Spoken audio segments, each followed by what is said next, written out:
Jo, Luigi, Nishna, Badok. Brethren, the English have treated us with much disrespect. In 1763, an Ottawa war chief named Pontiac uses powerful religious ideas to stir his fellow Indians to action. The Master of Life took Nowland by the hand and gave him a fancy hat.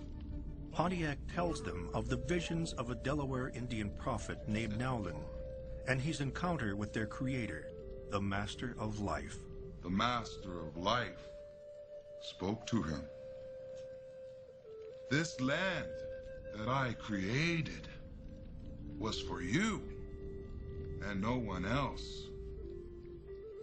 As for those who came to trouble your lands, Nowland said, drive them out. Make war upon them.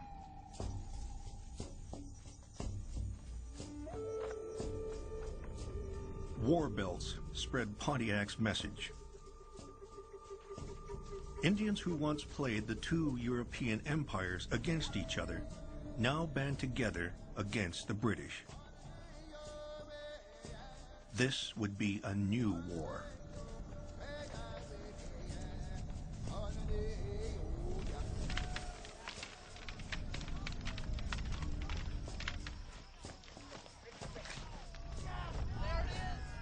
On the morning of June 2nd, 1763, warriors from the Ojibwe and Sauk nations are engaged in a heated game of bagataway, or as the French call it, lacrosse.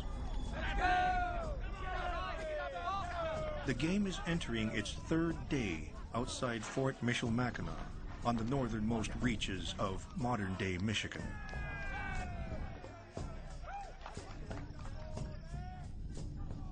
We know of the game that day from the writings of one of the first English traders to venture into the territories, Alexander Henry. I did not go to see the match, which was to be played outside the fort, but rather employed myself in writing letters.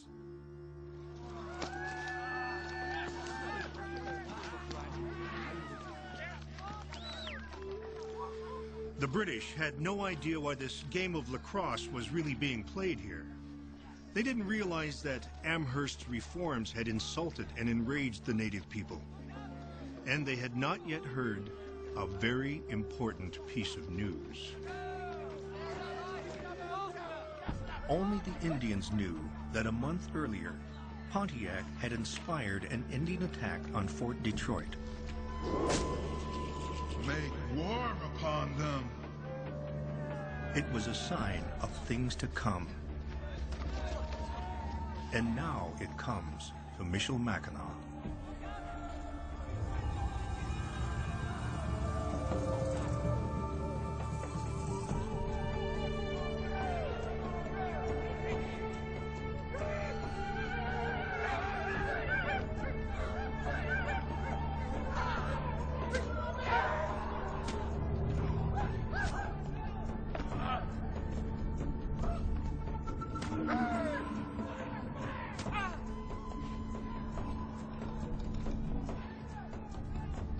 Going instantly to my window, I saw a group of Indians within the fort.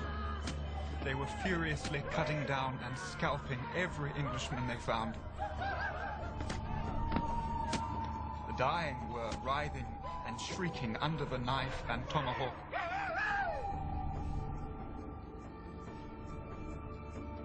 I was shaken, not only with horror but with fear. I found many of the French-Canadian inhabitants calmly looking on.